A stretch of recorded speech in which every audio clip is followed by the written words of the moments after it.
We are recording. I want to welcome everyone to the August 17th, 2023 meeting of the Seattle Design Commission.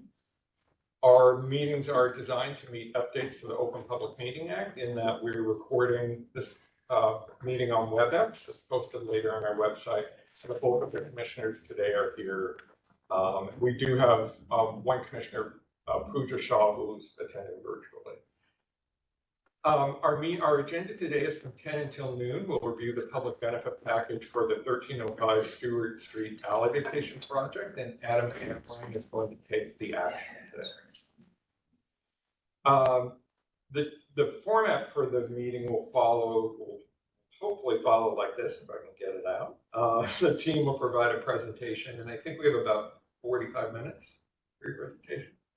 Afterwards, we provide an opportunity for public comment. We'll look to people in the room and then as well who might be attending virtually. And we allow up to 2 minutes for public comment. Then after that, each commissioner will ask clarifying questions. We'll probably start with commissioners in the room and then go to Pooja and vice versa for deliberation.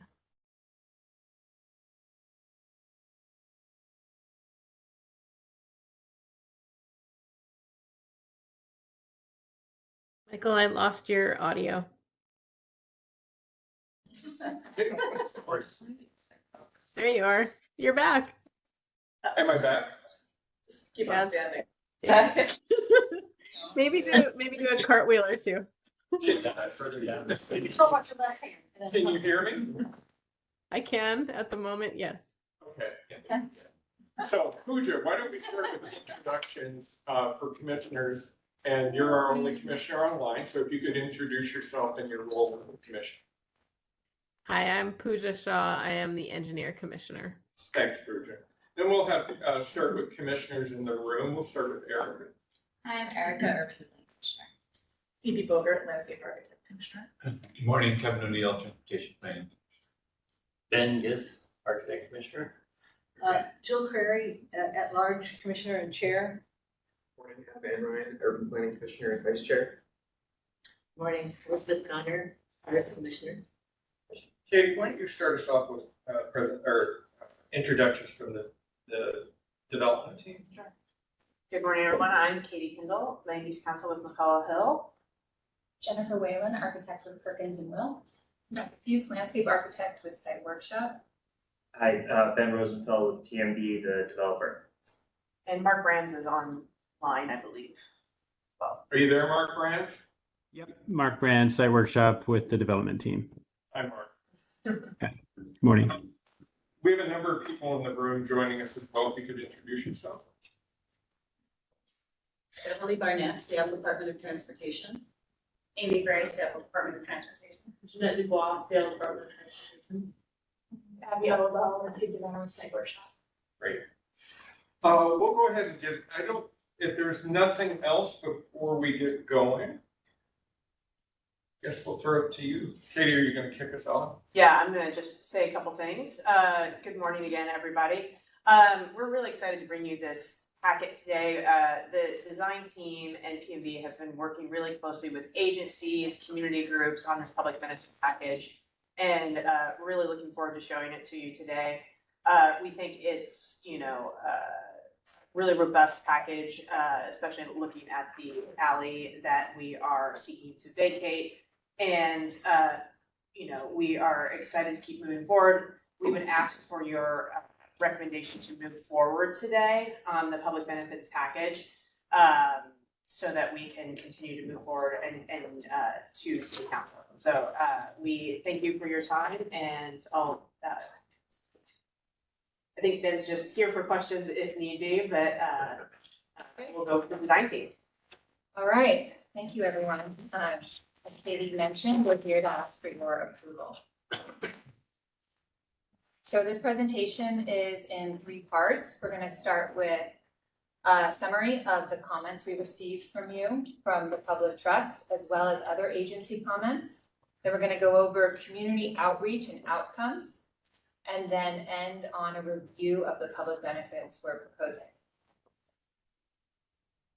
So this is a summary of the comments that we received from you from the last presentation. These We're gonna reference these throughout this presentation as we specifically address each one. I'm not gonna go over them now. We can always go back to them for reference. We met with public space management and set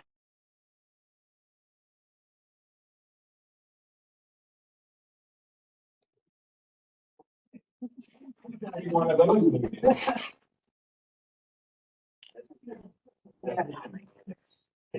You all see us. No room.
And I think we're back.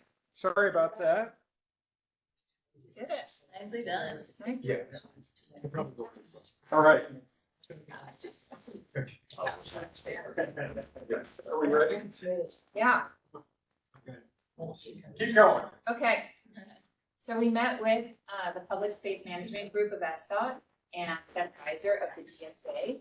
And a major takeaway, this is really in regards to Lower Denny programming, was that we should design Lower Denny as a space for daily life, that it needs to feel proximate, comfortable, predictable, and routine. If people feel safe and secure, they're more likely to use it.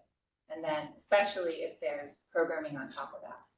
We discussed what programming would be realistic, given that the site is not dead level. There are slopes. It has a particular width. It's acoustically loud. And the need for access to power and water.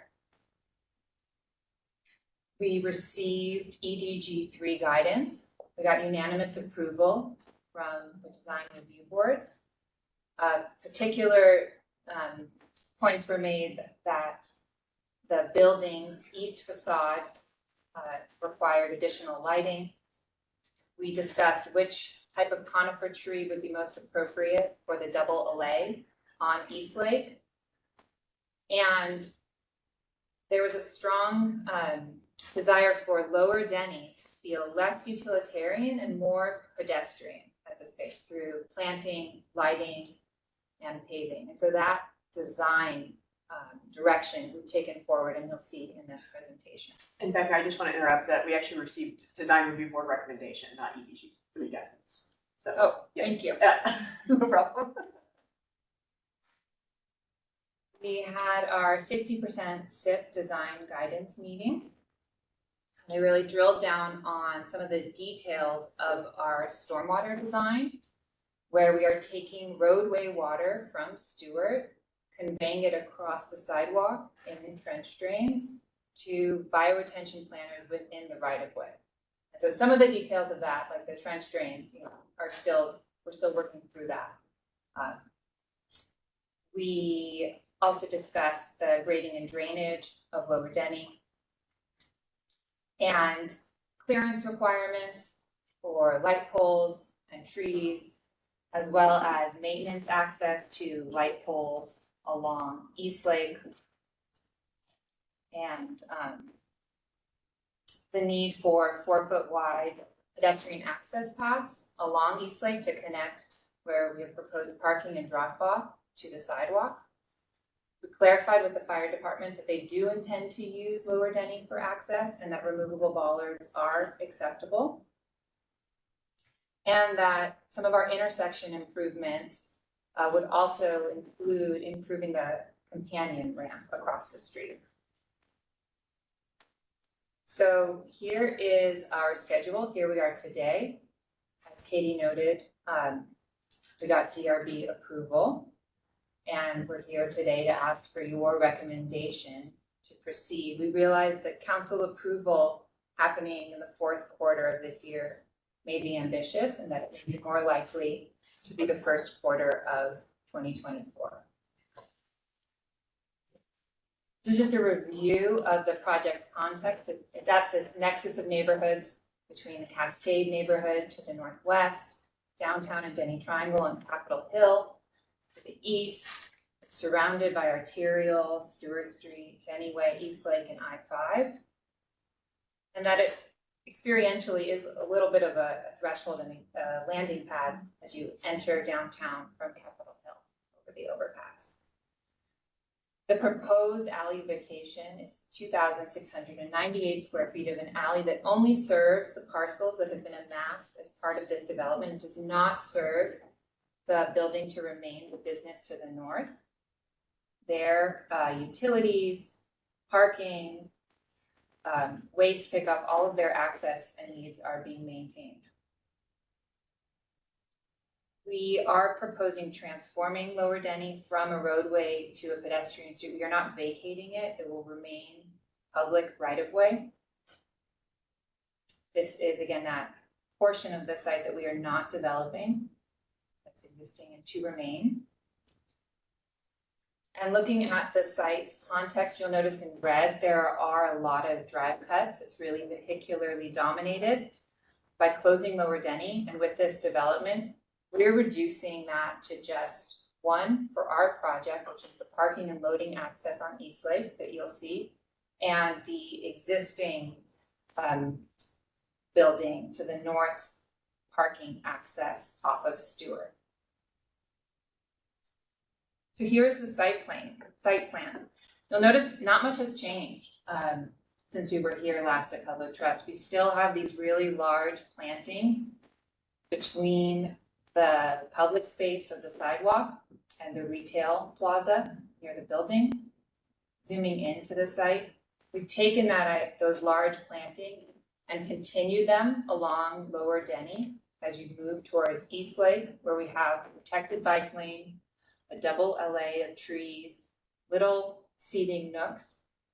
And we've done some work to activate the facade, and Jennifer will speak to Perkins and will work on that in this presentation. So this is kind of a preliminary overview leading up to the public benefits to specifically answer some comments from the Public Trust presentation. One of those comments is about how we are differentiating public and private space. So in this view, this was the before, I'm just going to go back. Existing view looking southwest down Stewart towards downtown. And that same view with this deep setback from the building, and you see planting, changes in material, and vertical transition separating the public space of the sidewalk from the retail plaza. That red dashed line is the property line. So we've eroded some of private property to make the public space feel more generous. And in section, we have an 8-foot required width of the sidewalk that we're making 10, planting on either side, and these pedestrian light poles, which are not required. This is that same view, but stepping back along Stewart. And this is where the building is kind of closer to the property line. And this is perceived a little bit like a threshold. You can imagine going through this kind of moment of compression, and then the space really opens up with that view we saw before. This is turning around. So now you're approaching the site from Denny and Stewart towards the building. This is the moment of greatest vertical transition between public and private, between that retail plaza and the sidewalk. And again, that red line is the property line. And this is the lobby entry, framed by planting. An overview of the materials on the project: the light yellow is standard SDOT concrete with saw cut joints with a different paving pattern along Lower Denny.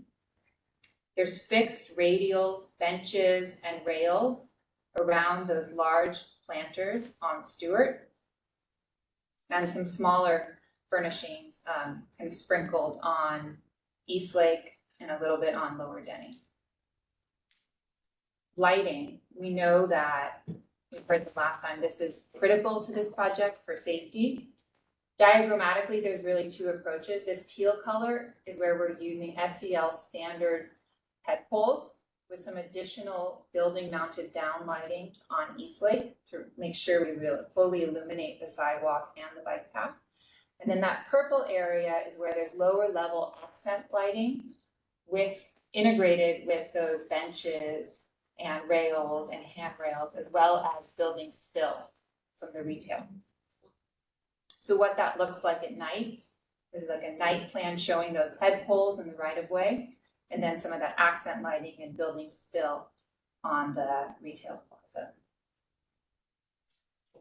And then I'm going to pass it over to Jennifer. So at our last meeting, we were asked to explore opportunities to lighten up the building mass. And at that time, the renders were really simple, and they showed the building mass as this white object with glazed elements. The updated renders are a bit more realistic and show that we are proposing bronze metal panels with matching mullions that have a much lower contrast with the glazing, creating a more unified and lighter appearing mass. Next slide, please. These two materials are deployed differently around the mass in response to the context, creating visual interest despite that low contrast. And at the recommendation meeting last month, both the materiality and the rationale behind the composition was supported by the design review board. So now we're moving into community outreach and outcomes. We took to heart your directive, and we did knock on doors in a 9-block radius, approaching these various businesses. The feedback we received related to the design were comments about the need for safety and security, the potential use for this larger gathering area on Lower Denny. Some of the non-design related comments were general questions about the project. What is the timeline? Who will the tenants be? Where are the current tenants moving? How tall is the building? What type of retail will go there? And overall, there was general support for this project, and they really appreciated the heads up and this outreach effort. Can you leave it up? Yeah, sure. As far as you. I want to talk. I'm really curious about the car in the lobby. Oh, that was a dentist. You see that? So figure.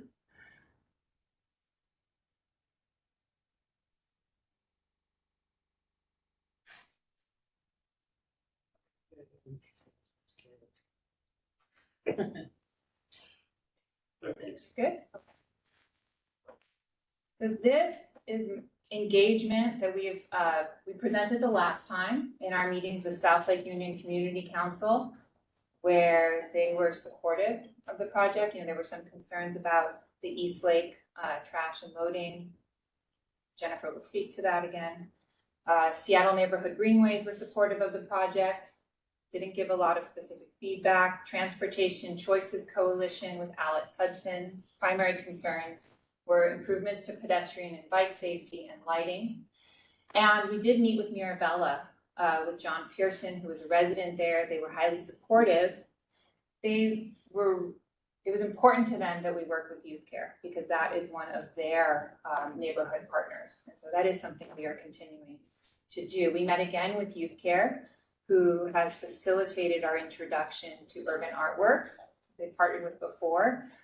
In early September, on the 11th, we plan to engage their actual clientele through serving lunch at their facility, and then it's followed by a community meeting where we'll present the design and get feedback from the Youth Care clients on programming for Lower Denny. That's really the big thing we're hoping to get ideas for.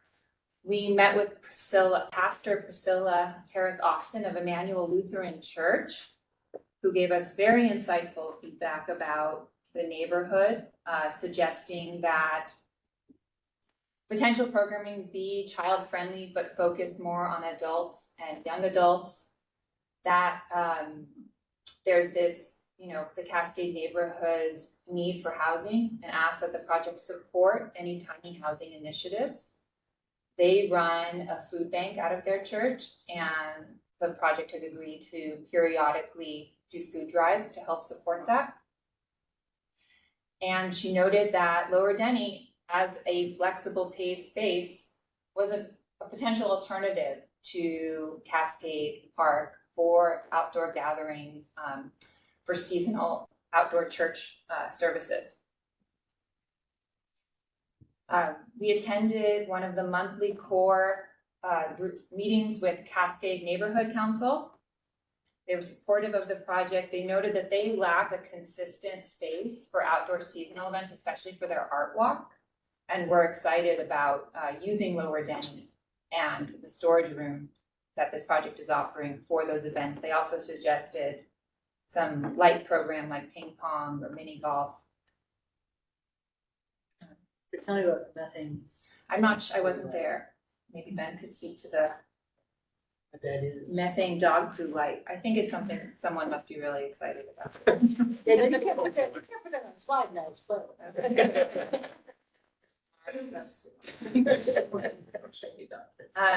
Doug Thurgett, one of our clients with PNP, has a relationship with YMCA Bold and Bold and met with them about potential use for Lower Denny as a gathering space. So this project, we evaluated it through the city's racial equity toolkit. We noted the stakeholder concerns that we've heard thus far, such as the loss of housing in Cascade neighborhood, the lack of food support for non-youth, that's 18 and over, pedestrian safety and lighting, the desire for a flexible paved space for specific community events. We acknowledge that an unintended consequence of the development is, increase in neighborhood gentrification, and we're trying to prioritize the needs that we've heard through our community outreach. As I mentioned, supporting any tiny housing, periodic food drives, creating this flexible public space with a community room, pedestrian and bike safety, protected bike lane, mural, and improved lighting. And so we are really excited about these long-term partnerships with these key stakeholders and their use of Lower Denny in specific ways. So these are the areas of the site that are really contributing to public use. Safe crossings in orange at those key intersections, the protected bike lane, sidewalks, the retail, food and beverage, soft programming and art at Lower Denny, and just, the space to kind of sit and watch the city that we're creating at that corner of Stewart and Denny. Now getting into our public benefits.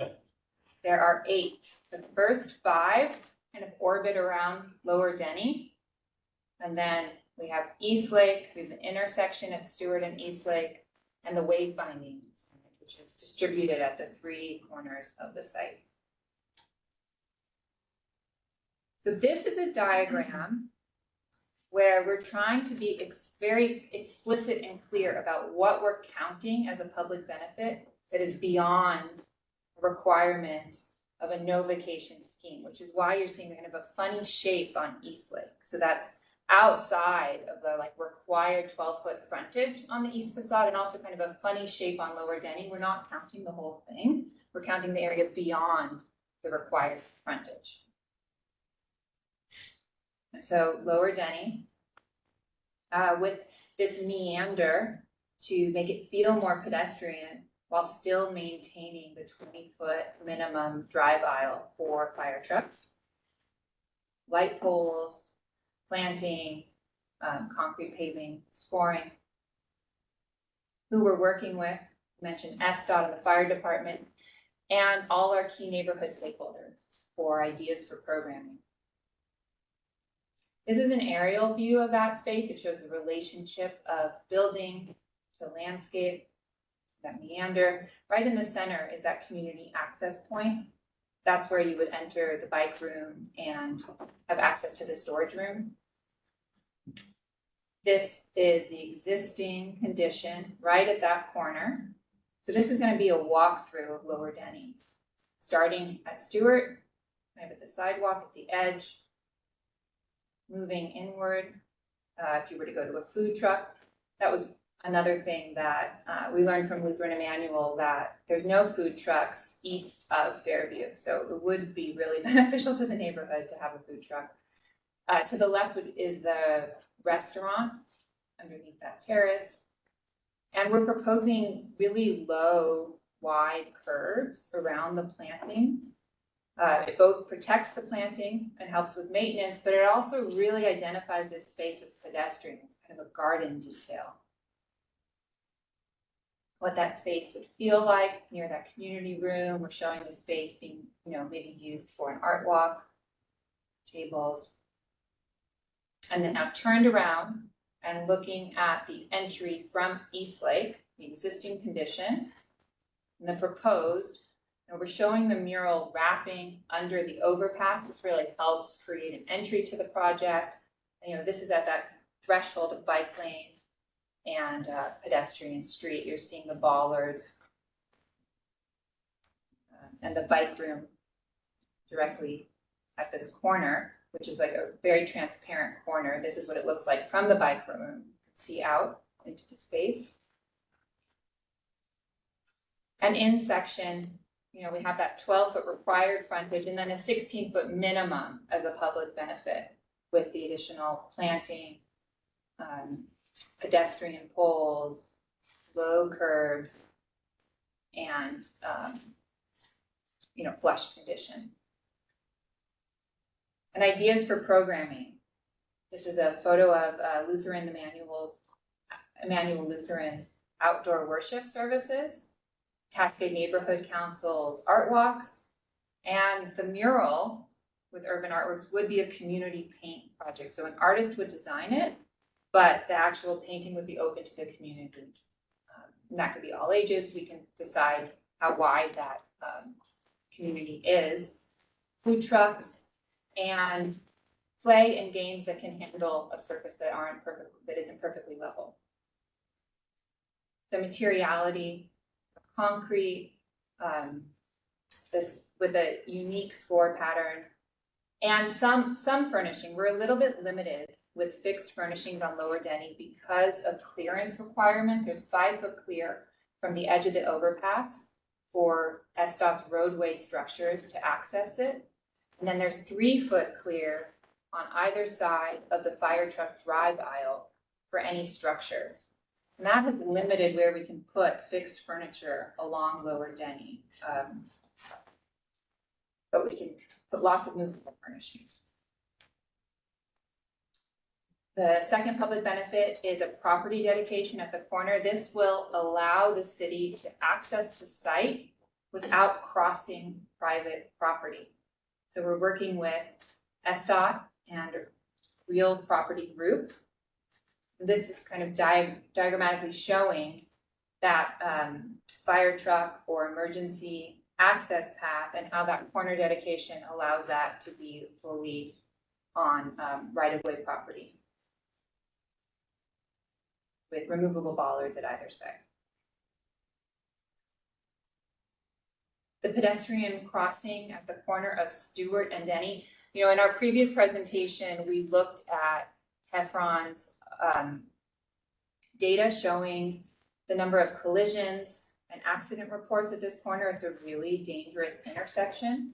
And so this project is grabbing those tiny little islands and making a much more generous queuing and waiting space, restriping, and also improving the companion ramps at the corners.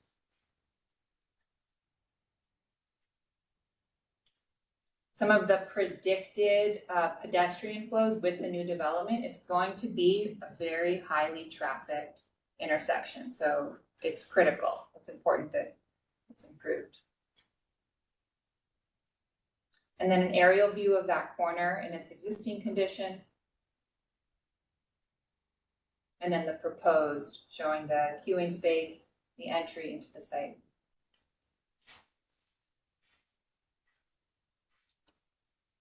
And an eye level view of that same corner.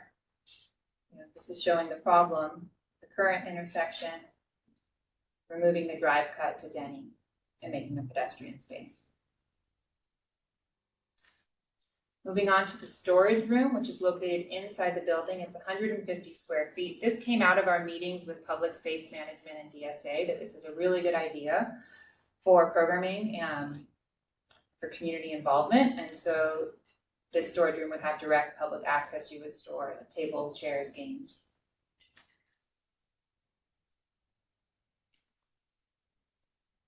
And now the mural at the Denny Way overpass on the blank facade, kind of facing the building and also underneath the bridge structure.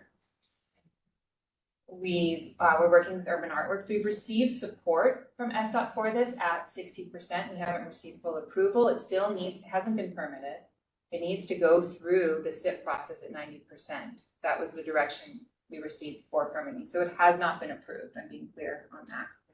And to clarify, they said it's too early to apply for a permit. So it's not that we're behind.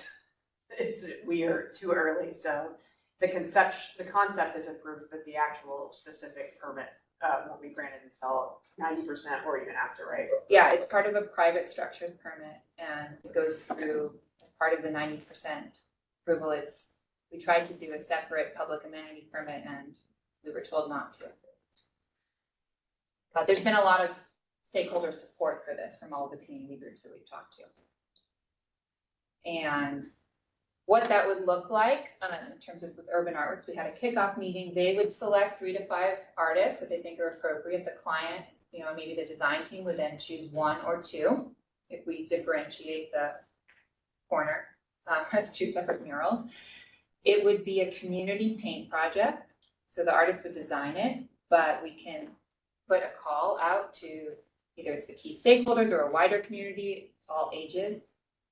And then some of the logistics that there's windows of time when you can paint murals outside in Seattle, and to factor that in to the construction timeline. Maintenance would be by the client. There would be an anti-graffiti coating that they would have to power wash and potentially reapply that coating. That it sits within a context of some really valuable neighborhood public art. The 2 significant pieces at the substation by Lead Pencil and the wall by Ned Kahn and the light structure by James Harrison up at Alley 24 to the north. Here's a view of that mural. It's really critical to transforming the space, I think, from, again, roads and cars to pedestrian. The underpass marking that entry. And you're going to see it from far away. This is a view taken from the other side of Stewart. So this is going to be highly visible from a distance, the project. Images from Urban Artworks, what their process looks like. And moving on to Eastlake and the proposed right-of-way enhancements. Again, this funny shape is because we are excluding any work we would have done as a baseline no vacation scheme. So it's around 8,500 square feet. About half of that is off-site. So that's north of the property, which is shown on to the left, and south of Denny. Under the overpass, we're also improving the sidewalk and doing channelization work to make sure the bike lane transition it works safely. We're also coordinating that bike improvement with King County's bike lanes on Eastlake north of Stewart next to REI. So we're working with the project manager of that group to make sure that all of our lines are connecting. So this is the existing condition on Eastlake. It's super wide from in 2-way at one point to now 1-way. There's no sidewalk. We're extending the curb 18 feet beyond the 12 feet required for this key piece of bicycle infrastructure coordinated with the city's bike master plan. And then this double LA of conifers and these little pedestrian zones and the access paths cutting through from the parking and drop off to the east. And now I'm gonna pass, in a second. This is that section showing that 18 feet beyond the requirement. There's also silva cells running completely under that bike lane. So that's gonna both allow those conifers to get as big as they can be. I mean, they're in these big continuous planters, but that's really helping with the soil volume. It's also keeping the roots from uplifting the bike lane.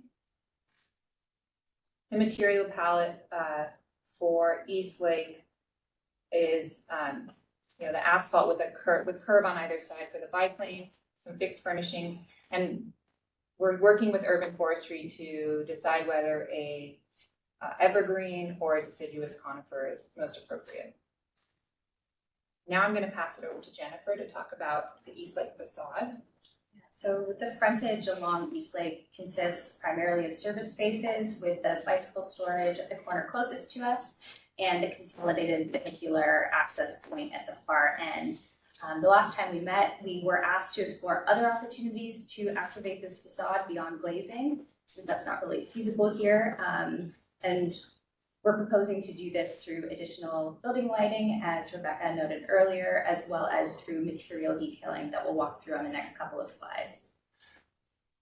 So the East Lake side of the project is primarily about facilitating the flow of pedestrians and cyclists, and the architecture at the street level is really intended to serve as a backdrop to that experience. Next slide, please. The materials along the podium here have variations in color, texture, and depth to try and create a richness.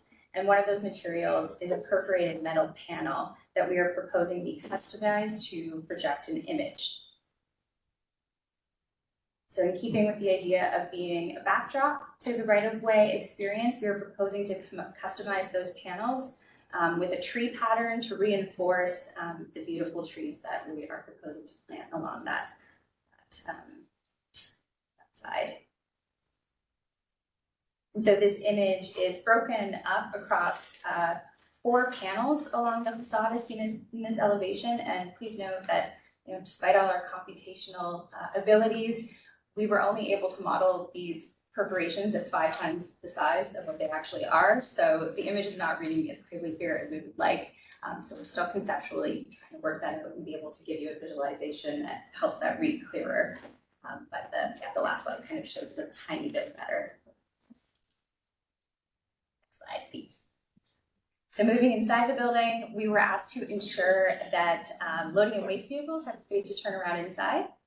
So SPU Solid Waste has reviewed and approved the project solid waste plan, which included turning radius studies as documented in the letter shown on the left. We were also asked to minimize the size of the door providing that vehicle access. So this door is sized at 22 feet wide and 14 feet high.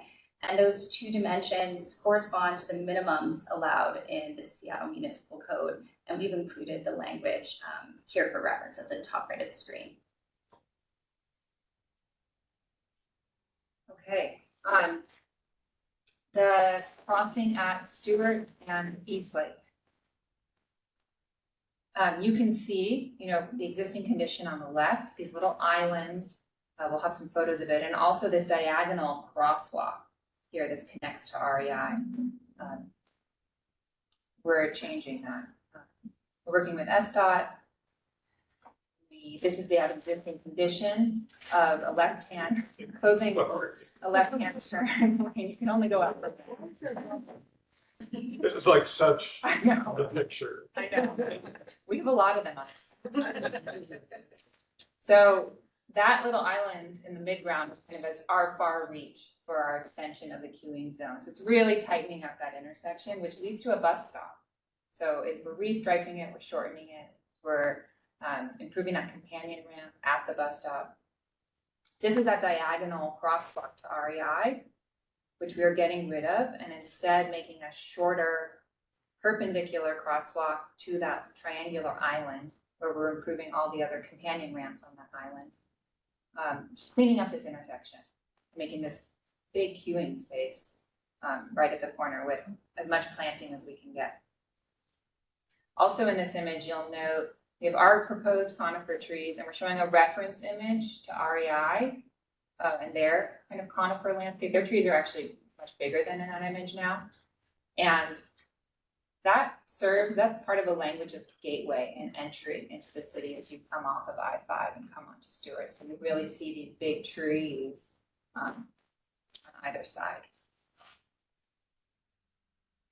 And lastly, in terms of public benefits, the wayfinding signage. We're working with Seamless Seattle, with the DT Cambouge and Joshua Guam, to identify specifically where these 3 locations are and what type of signage is appropriate. We'll be making a contribution to their group, and they'll be deciding which signage and exactly where it belongs. And lastly, stormwater treatment. This is not a public benefit, but I mean, we're including it because it has significant benefits to the public. We met with SPU's GSI group, led by Brian Nicholson, and learned about their GSI funding partnership program. This is a relatively new program to incentivize developers to go beyond the requirement and treat additional stormwater on site. And as part of SPU's 50-year planning effort, they're in the middle of that. They did identify this site as critical risk. So it's important, you know, they would really like us to do additional stormwater treatment, which we are proposing to do. And so instead of going through public benefits, we are partnering with them where they would install and maintain their portion, the street portion of the bioretention. The reason I'm assuming is that, you know, critical risk is we have this low point at the corner that's at the edge of this watershed, you know, and all of this runoff goes into Lake Union. And so it is this opportunity to treat that water. The scale of these plantings does make a relationship with the swale on Yale as part of a larger, you know, civic movement to do more stormwater infrastructure. And lastly, the public benefit matrix. I apologize, it's hard to see. Where we are spelling out what our benefits are, a description of them, the components, the quantities of each of these components, and the estimated cost, which we believe is competitive with other projects that you've seen. Oh, yeah. Sorry. Zoom. You want me to make it bigger? No, just Hold it. Just read the costs associated with it. Okay. So we have the Lower Denny Way pedestrian street, which is estimated at $764,000. And there's 2 lines with numbers and the rest are NA, is that right? No, those are just this. Okay, never mind, okay. And that includes the stormwater. Would you zoom into the elements? I can't. Yeah. No one can see. I'll zoom in. The column on the left, it just documents that it's not required, so everything is above and beyond, because they're not required in code. Okay. And then they value them. Right. So, I don't want to ask the stormwater rolled into it that you were thinking about. it doesn't. Well, it says drainage. Well, you, Drainage is for the street. Oh. Yeah, I think that's different. That's right? like a catch basin. We're going to inevitably be confused and ask some questions about, back in your statement of, we're not counting this as a public benefit, but it's a benefit to the public. So we probably need to dive, but we don't need to dive into it on the slide, but just know that. Sure, we yeah, probably need to dive. yeah. Have to. It's not listed here at all. Yeah. Right. Oh, Yeah, well, we can talk about that, we can do it, That was the distinction, yeah, we can do it now or. Sorry for my ambiguous language. No, I think you're probably actually right, I just need to. Yes. I Yeah, felt like it was important enough in the project to be worthy of including in the presentation. Yeah. But maybe we should have put it in a different portion. because it's not a public benefit. Yeah, and Jill, just while we're talking about it, I think, you know, the distinction that we're making, and we've done on other projects as well, is, you know, when you have a public benefit that then becomes, here's our public benefit that goes through council, and then we, you know, go to the PUDA and it's dictated through that. We felt that this aspect is actually best worked through a partnership with SPU, and instead of having that run through kind of the city council process. However, it's still a significant public amenity and benefit, just like our plaza, which is also not a public benefit, is going to be publicly accessible. And so that's great, but we're not claiming it as credit for that. So that's kind of the distinction here.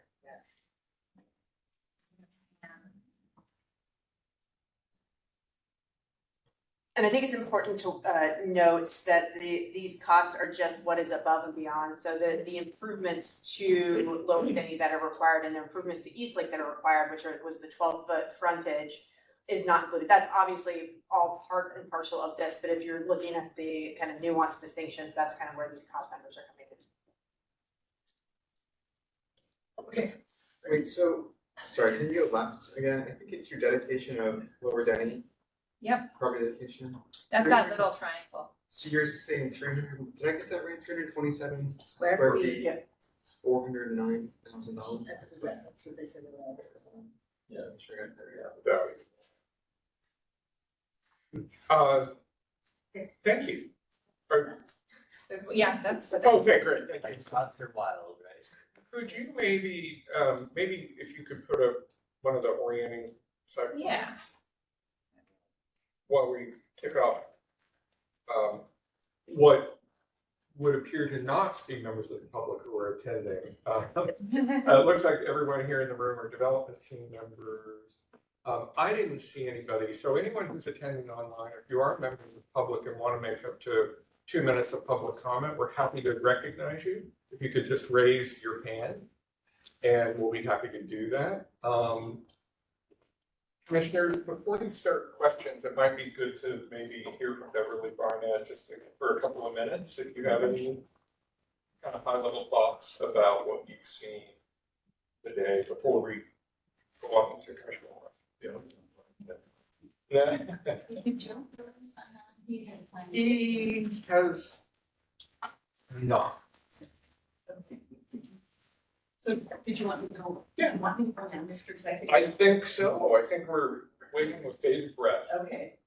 So is everybody in the room or do we need to stand on? So, Pooja, can you hear? Pooja and Wendy, can you hear okay? Yes, I can hear just fine. Good. So, hello, everyone. Great to be here. Thank you for the opportunity to make a couple comments before you guys dig into your discussion. I think this project has really moved forward. This has been a very responsive team to work with, so I really appreciate it. I think there's a lot of good things that I see on this project and a lot of things that have been refined since we first started looking at it. There are a couple things that still feel a little gray to me that I think are worth getting out, and we'll want to understand what the commission thinks. I think in looking at the site plan, I think one of the strongest things to me is Stewart and Denny, and maybe it's the really terrible photos that you showed, but that is really wonderful, and I think is a real model for emphasizing pedestrian character and pedestrian use. So I really like that. I'm going to Xerox that for a lot of other projects. I think for me, when I look at Lower Denny, I still have a lot of questions. I think the basic idea of Lower Denny as a pedestrian street makes sense. I really like the mural, I like the color there, but I think it feels like all of the ideas about programming are still in sort of the goal and possibility stage.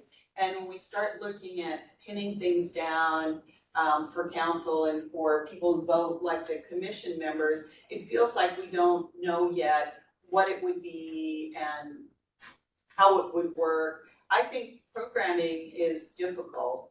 You know, we do it in the city in Parks and PSM does it, and it's difficult. So when we think of a private developer bearing that responsibility over time, 10 years down the road. So it feels to me like that needs a little refinement. I think on the mural, as I noted, I like that. I think everybody does. I think the question is, I think SDOT has looked at it as part of the SIP, and I know we've all talked to Ty Emerald and PSM about what it would take for permitting. I'm not certain if this is going to trigger kind of a public art review, accepting it as public art, and I think that question has been raised by the commission. So I think we need to add that in, and then all the questions about selecting an artist and all of that. And on that is sort of the questions of, if this is on a public functional structure, what happens with maintenance and such over time if it's defined as art, which is supposed to be pure forever. So I do have that, and I think then that calls into question kind of the storage facility. We did that on another project, which was private adjacent to a park. And so then parks had things that they could store there and move in and out. And I think that works really well, big chess pieces or whatever it is. I'm not sure without having a real programming plan, what would be there and who would own it and move it in and out. So it's potentially a good idea. I just am not terribly certain at this point. I do want to note, I think Eastlick looks really good. Through the SIP, they did flag that it might be that some of the trees are too close to light poles. So I think in the commission looking at the level of landscaping and trees, which I hope is possible, but that is a step to be worked out.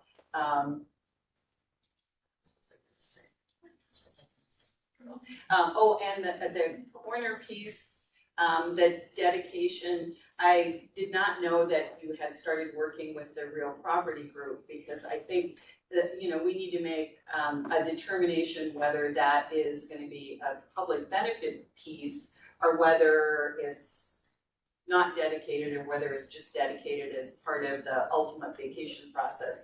Because that process accepts property but doesn't decide what it is. So I think we would want to look at that a little bit more and see. But I do think I think the building overall looks really good and there's a lot there. I just feel like I'm not as clear on some of the elements that are really highlighted as public benefit. And just for me, in looking at next steps and looking at implementation, I think we need a greater level of specificity. We're going to have accountability down the road, but ours is good. It just feels like it needs a little more baking. Thank you, Beverly. We want to start with Pooja. Yeah, that sounds good. So we're doing questions first, Pooja. I had a question about, I'm going to have a lot of questions about the drainage, but is the site located in the drainage basin that the Swalon Yale collects right now?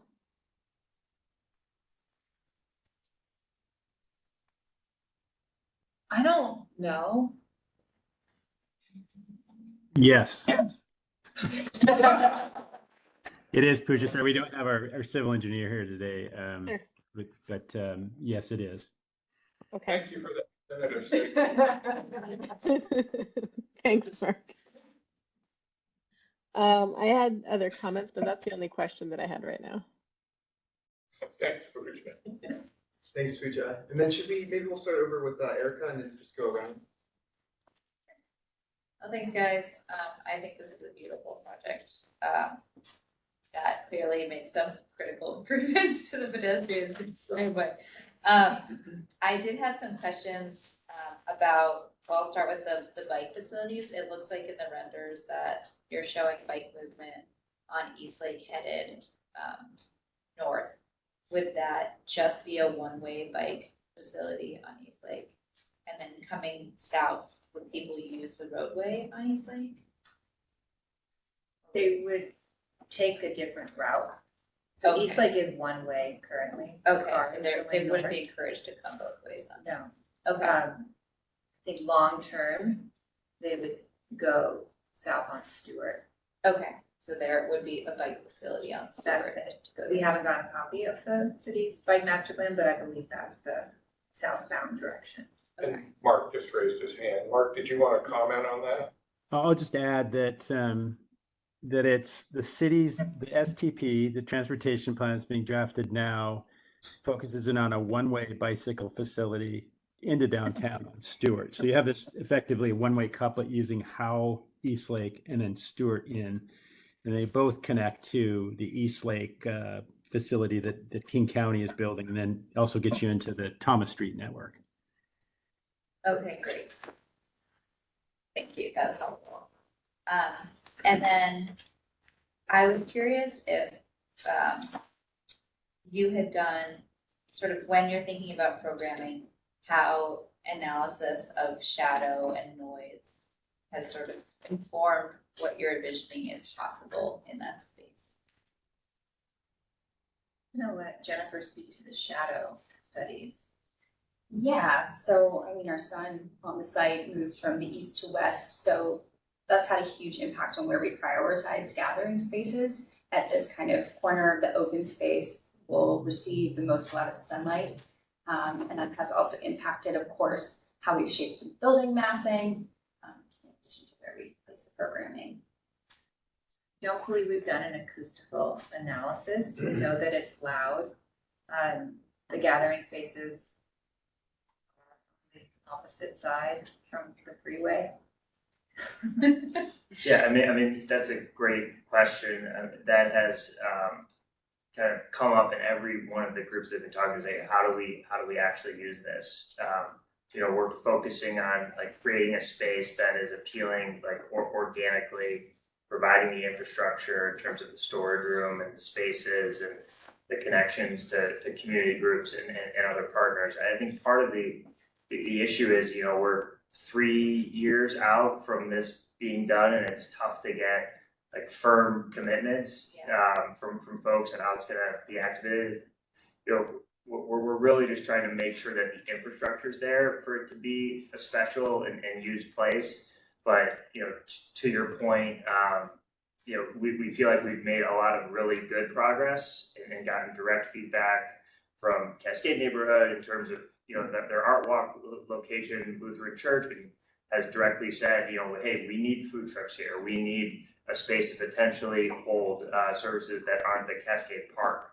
So we've made a lot of progress and are trying to make sure that everything's prepared for once it gets closer and we can really start making firmer commitments. Okay, great, thank you. And then I guess my last one is to Beverly's point, and I think this is a bit of an open question because you may not be there yet, but I know there was mention in the presentation on the long-term commitment to the programming of the space, but has there been discussion of like who would manage that long-term programming? Because it is its own beast, to have a person that is overseeing that and coordinating things and the contact, and like, would that person live within the development group? Would they be a staff person? Like, I'm just curious, like, if the functionality of that has been thought through. Yeah, I mean, do you want to talk a little bit about like how it relates to the PUDA? I mean, yeah. Right, well, I think there's a couple of things, and I want you to talk about the team that manages the buildings first. We have a property management company that manages a bunch of projects in the Pacific Northwest. We manage 5 million square feet. And so we have the infrastructure in-house as a part of our development team to take responsibility of that. Yeah, and so it's our intention that we would actually be committing to that programming, partnering with the other groups. But I think what I don't want to get lost is that the benefit and some of the guidance that we have from the DSA on the space is to make it more livable for everyday use. So it's not going to be the programming is additive and important, and I think it's important to the community. And we heard from Cascade Neighborhood Council, they need a space to both store their stuff for their art walks that they have all over the neighborhood. And so there is actually kind of set ideas here. They're not, I don't think they're just dreams. I think there are actually Right. actionable items that we can commit to now. But it's more about that infrastructure and setting it up and not over programming. I think that's what we're hearing. Don't over program this because it is both hard to manage and it makes it less appealing to people. You want it to be more predictable. And that's actually what we're able to set up now without a lot of these commitments. And I think we can, through the agreements, figure out from a maintenance and programming standpoint how that works. But that's kind of how we've been envisioning this so far. Yeah, and I mean, perfect example, as we're in design development here, we're working with security consultants. Like one of the things that we're focusing on is this community room, others in the community are gonna want to have access to that. How do we make sure that the technology allows that to happen if our property manager is sick, for example? Yeah, okay, great, thank you. Just to put a fine point on it, I'm sure your team is aware of the commission's policy on accepting open space. You've done that before at the 2&U project, and some of you also, well, maybe not, the Mount Baker housing project as well. There are clear deliverables that we'll expect to see, and but I think what you're saying is you've started that process. Yeah. Thank you, sorry. Yeah, thank you. And I think you said it really well, that kind of that air, that breathability that's being provided at that corner of Stewart and Denny, I think is really significant. That's a really significant model, really, I think, in the future of just of how we think about open space and as downtown and that area continues to develop. So that's exciting. I was just going to ask that same question about management, and I think that is really key, and I think you actually just got at it a little bit more of, so I would just kind of reinforce that, maybe it's a comment later, but just to say that how you really ensure that people do have access and the word is out that that community space is accessible and that's kind of propagated so that programming can also happen over time. Again, that's not a question. I guess my question would be though, for Lower Denny, it was helpful to hear about what your restrictions are in terms of setbacks off of the roadway and the building, and then an extra 3 feet, I believe, on either side.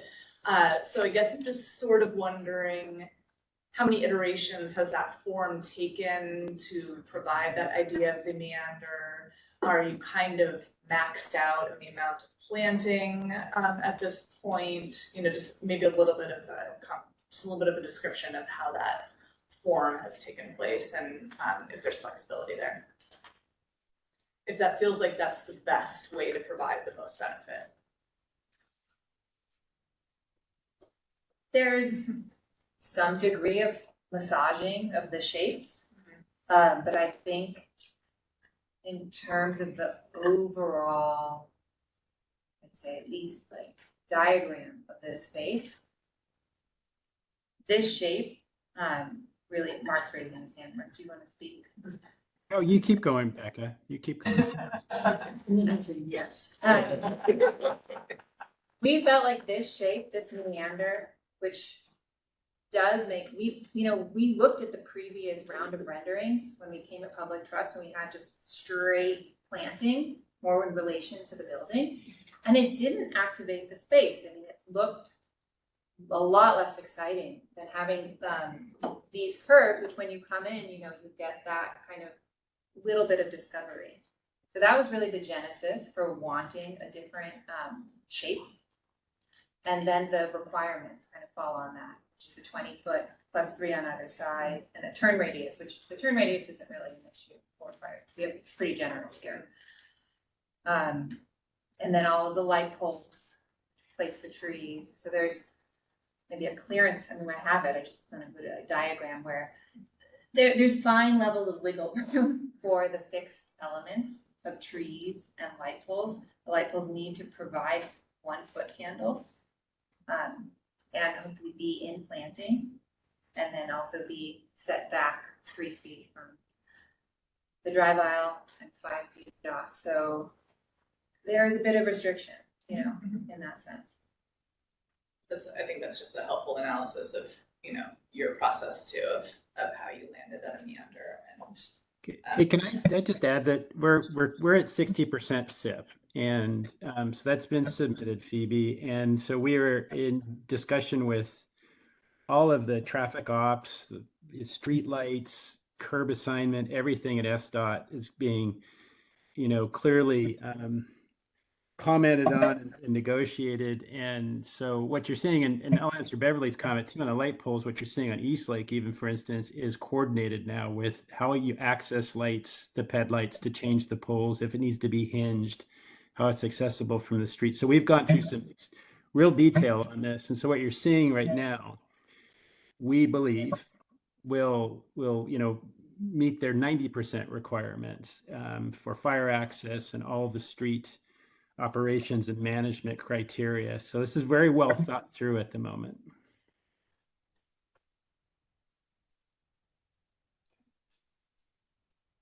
That's it for my questions. Thanks for the presentation, really helpful. I just have a couple of questions. One, taking off of Erica's question, so the protected bike lane on East Lake, in terms of the specific location of it within the streetscape, I mean, you've been working with SDOT, I'm assuming it's consistent with what's planned further north and south. Do you expect that specific location to be the final location, or do you see any opportunity that could change a little bit or move? I think it's pretty close to where it's going to land, given that the connection it's making, which is not shown on the screen, but East Lake North above Stewart, it has to cross an intersection. So it's not making a direct connection there. We just need to, and then the transition from the south, there is going to be restriping done along Howell. It's Howell that leads up to that underpass and pushing the bike lane. I think it's currently a Sharrow, but it might stripe a bike lane that would feed directly into this protected bike lane. That's why we're doing this additional paving improvement under the underpass to make that entry into that bike lane safe. Yeah, I mean, I presume if you're at 60% SIP and getting to 90%, that's got to be nailed down. Yeah, firmly. So the comments were in approval of its location, 60% SIP. And then my second question, and it's sort of taking off of Beverly's comments. I mean, just with a little bit of experience back in the day on sort of public art and sort of the process for accepting public art. And maybe this is a question for staff, as much as has the city's Office of Arts and Culture been engaged in this at all, in any of these discussions? No, not at this point. Is that something that typically would happen with accepting public art? Well, I think that is going to get to the design commission, whether you're accepting this as public art, as public benefit, or if it's more of a painted, more decorative kind of element. How it's defined will define the process. Okay, that makes sense. Okay. From a process question, there may need to be Office of Arts and Culture dealing with another public asset that's offsite. Their relationship and your obligations and making sure that SDOT's art team and Office of Arts and Culture or an offsite piece of art on a public structure, that they're satisfied. And so there's some process work, I'm sure that. Right, and so the question I have for you. That's a better articulation of what I was trying to say. The question I have for you, Kevin, is this notion of they said they were going for a private structures permit. So maybe it's an improvement, a graphic improvement, but not art. Yeah. Right. I think that's part of the question. I can argue what we call it is less important than this is a benefit to the project. Yeah, but it's obviously important to make sure it gets approved and goes through the appropriate process. Right. And so I think that's something that will come out in the wash as we work through this process. I am really impressed by the presentation and answered most of the questions and additional questions that came up in the presentation, so I really appreciated that. One quick question I had, or two questions. One, I think you'd said that it was the concrete, your open space concrete was all saw cut. Is that accurate? It's gonna be saw cut, not trowel? So that's really nice, higher quality baking powder, which I think is great. And then I was wondering so where the retail spaces on the corner there, you have the outdoor seating. I was curious, I know you have a view of that. Yeah. I was curious why it did maybe engage with Lower Denny and sort of got the landscape burn. I suspect it's because of grade. Grading. Yeah. But There's like a moment, I'll switch back to plan, where the two meet in terms of elevation. Lower Denny from east to west was sloping at around 5%. And that terrace is level coming out of the building. So we have this as our kind of generous, accessible entry, and we're doing a lot of micro gymnastics in terms of grading of Lower Denny to make that place accessible from Stewart. There's this kind of hidden gymnastics happening, and there's a grade difference that's too great from that retail, which is at like 138, the finished floor elevation. And then right in the middle of Denny, I mean, it's changing at 5%, so it's different, you know. yeah, I suspected that was the reason. I think the potential opportunity there, especially because that patio is south facing, and it looks like you're almost screening it from view, but I don't know if that's really the intent or not. But I was just thinking that could be an opportunity to kind of activate a little bit of Lower Denny Way, even if you can't access it. It feels like it's a little screened, but it was more of a question. I understand the reading. So anyway, I was much more convinced with your presentation than some of our earlier slides. So it looks great. And Ben, I think another, in addition to the grade, one of the comments we heard early on from the commission was making sure that we differentiate the public space from the private space, so that the public knows where they're going. So that's part of it, but I think it's mainly a grade issue at that point. But there also is a desire to, you know, for this to be a restaurant space, and so there's going to be some type of alcohol control line, which we're showing now as a lean room. So it's kind of a, you know, a little perch here. That's it for me. Okay. So first off, whenever I hear the word storage, that's a good thing. Because what it means to me is that you actually did go talk to the groups about what they need to add to make the space. And the first thing that anybody would ever say to you is storage, right? That's the first thing on the list. So you've heard that. So I see a feedback loop that's quite good. And that leads me to believe that when they come and say, and I need an outlet, and I might need a drain. That was actually, and, you know. It's listed. yeah. Yeah, no, I mean, this is good. And that was something that came up and we're providing for. This is good. Yeah. I don't see any ongoing funding beyond what looks like a capital investment. But Ben, I want to make sure that I heard you say that that's out of the operating budget for the facility? Yeah. And your facility manager Yeah. have access to those kinds of funds? Yes. yeah, and Jill, this is one of those things that there's a debate on what you should put in your number. And we were, I think Ben wanted to put the number in, and we decided to go with capital, but I think that is something that we could include too, because that is an expense that is part of the public benefit. Yeah. I think that for us, knowing that there's some ongoing commitments there is a reassuring thing. Isn't a question, but I said it. The art being off-site, I don't know that much about a private structures permit, but I do think that you are envisioning Urban Artworks leading this process, a sort of outreach process around it, or you're looking at supporting that process in some way? I think we're leading the SIP approval process through SDOT. They would lead or suggest the artist selection process. They would suggest to us 3 to 5 artists. we would approve, one or two of them. Who was they? They is urban artwork. Because they usually use teenage kids, at-risk kids, right? Not as artists. That is they have two programs.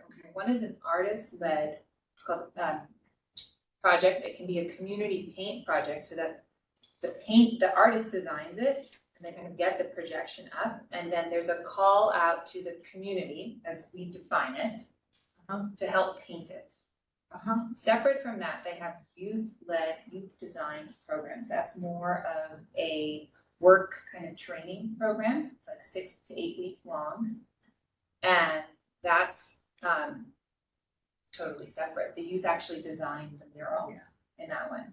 And so when we met with them, Amanda, actually again, the executive director, she thought that the mural that we're proposing, the two sides facing, was more appropriate for an artist-led design. And so she suggested that would be kind of through that funnel of their project process. But then we would reach out to The community, and they, either one could do the community outreach, they're open to it, she said like through their social account, they can put out a call.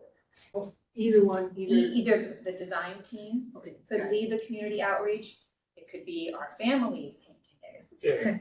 It could be the specific community stakeholders, or it could be, we could try to target this neighborhood, we can really define that.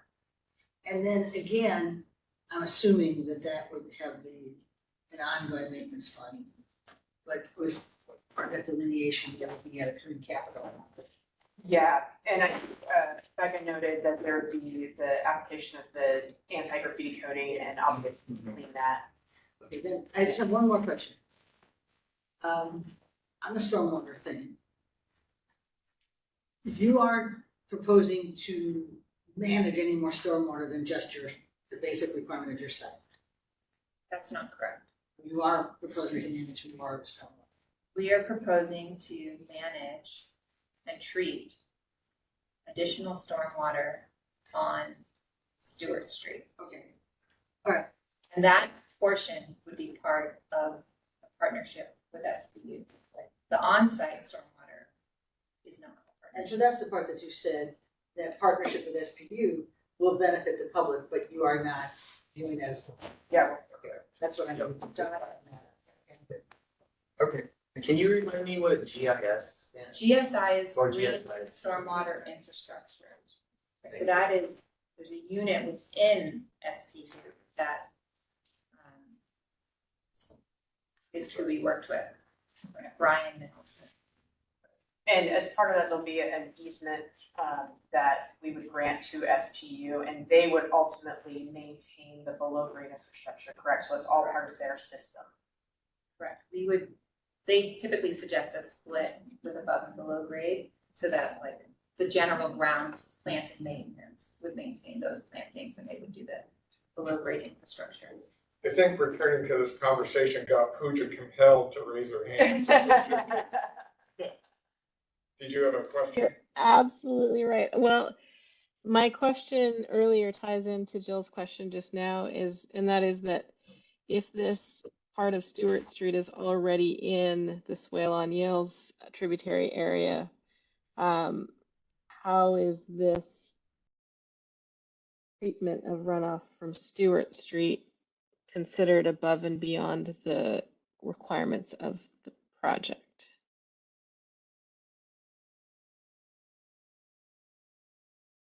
I've got my hand up. Pooja, I'll just suggest that this is not, I don't think it goes into the swale. I think it's a separate network.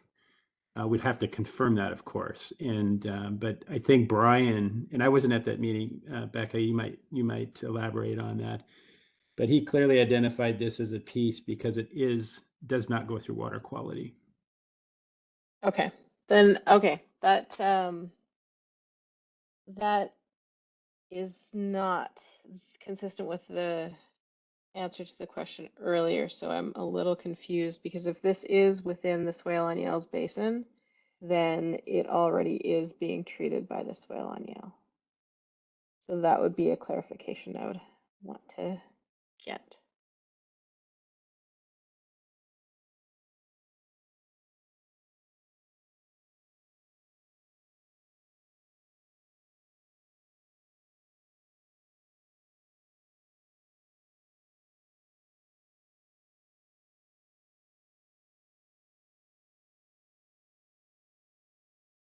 I assume people are talking and I can't hear them.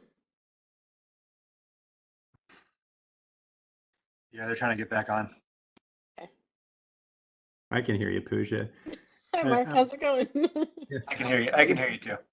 I'll just remind you though, too, Pooja, that this is not a public we're not putting it as a public benefit. It is, Yeah, you know, I get because that it's it's yeah, confusing how it's worded. So maybe in the discussion part we can yeah. get into that a little bit. Pooja, can you hear us if I talk? No, she can. I can hear you, yeah. For whatever reason, the whole thing fell apart and now it's. We can hear you now, Michael. Yeah, we can hear you now. So now everything but Oop, you just lost you now. That room has like gremlins, I think. I know, it's the worst. It is.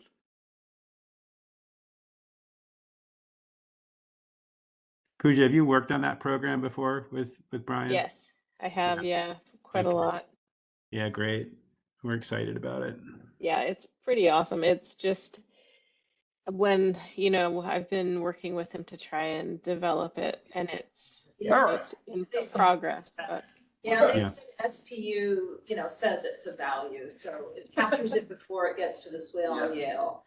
And probably, stops it from needing to go to the swale I on mean, Yale. Pooja, we're not treating all of Stewart, it's our half, the Crown Street. yeah, and maybe this is something that can continue in the discussion portion. Yeah. Thanks, Pooja, and sorry to everyone, the whole appointment went away, so, and then magically reappeared, so we're back. never been wrong. And Adam, I think it might be yours. I think it's on to me. So That was really weird. I was curious about, it seems a lot of the public benefit or the proposed public benefit to the south hinges on this idea of food trucks. This is probably a kind of a simplistic question or naive, but how do you know that food trucks are gonna be there? Do you have a way to make them come there? Like, how does one say that there will be food trucks there? Well, I mean, here's what we do know is that there's currently in this portion of Cascade neighborhood, there are not existing food trucks to compete with. And we know if the hotel, with the amount of employees that we'll have, we're hoping that will entice them. And we're gonna make it advantageous by having the sort of building automation system, the technology for our tenants, to be able to talk to food truck vendors, to push menus. So we're gonna do everything we can, but I definitely hear what you're saying. Yeah. Yeah. No, I was just curious because I didn't know if there's like a way to book them or, but so related to that, I've heard in other areas, are you providing, power or any sort of utilities for the food service? Yeah. Yep. There's gonna be a number of power outlets. Yeah. As well as water hookups. Okay. And then More- go ahead. More than one, it sounds like, I mean, you showed one food truck, but are you There's room. There's room for more than, I'm just We, curious. we're trying to be conservative, Yeah, not Yeah. overpromise, but we clearly allowed for room for hopefully 3 at least. oh, And I think it's important, and you mentioned that we're really trying to sell the food truck as part of the benefit. I think that's an important aspect, but it's really about setting up the infrastructure and the opportunity and actually making it attractive. And I don't think that, and I think we will be able to get food trucks there, but I don't think that's the benefit. I want to clarify that that's, Yeah. Additive to this, but not necessarily the part of the benefit we Sure. But that is something the church has said is important to them as well. you have the space for it, and I think the infrastructure is huge. Yeah. And that's the direction we got, is make the space and the infrastructure. And even it makes the clearance unpog a little bit, but you have the fire lane clearance with the 3 trucks. Yeah, okay. And then so kind of along the same lines though, if a lot of these benefits, you were mentioning church services and now kind of eating and drinking. Is there publicly accessible bathrooms on the site or water? So we mentioned we have water. Like drinking fountains though, I mean. I don't know if we had drinking fountains. We don't have a drinking fountain currently. We did discuss that these larger gatherings would need a bathroom. And we talked about, kind of coordinating a portable unit for those events. And then I know Erica asked, and there was sort of a half answer, but back to the shadow question. When we were looking at this, we were thinking it's probably, because some of your images showed the shadows, probably like a summer kind of midday. What do you think the shadow coverage, we know the sun moves east to west, would be most of the year? Like, is this place in shade? Is it in the sun?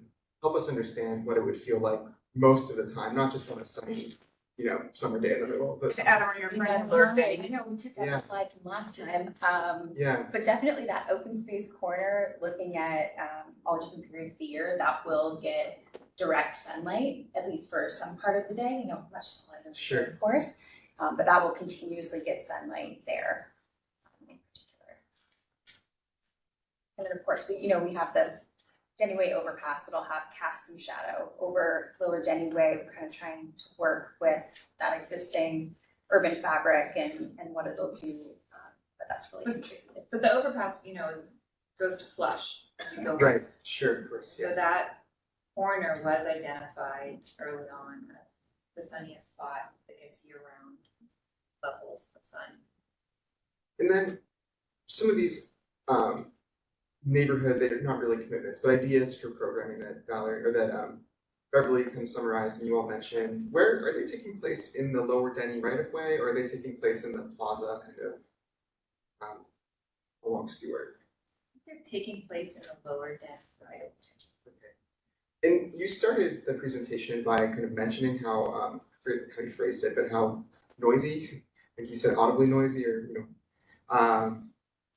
it is. And so I guess I'm curious, again, I'm thinking through like a church service or an art fair.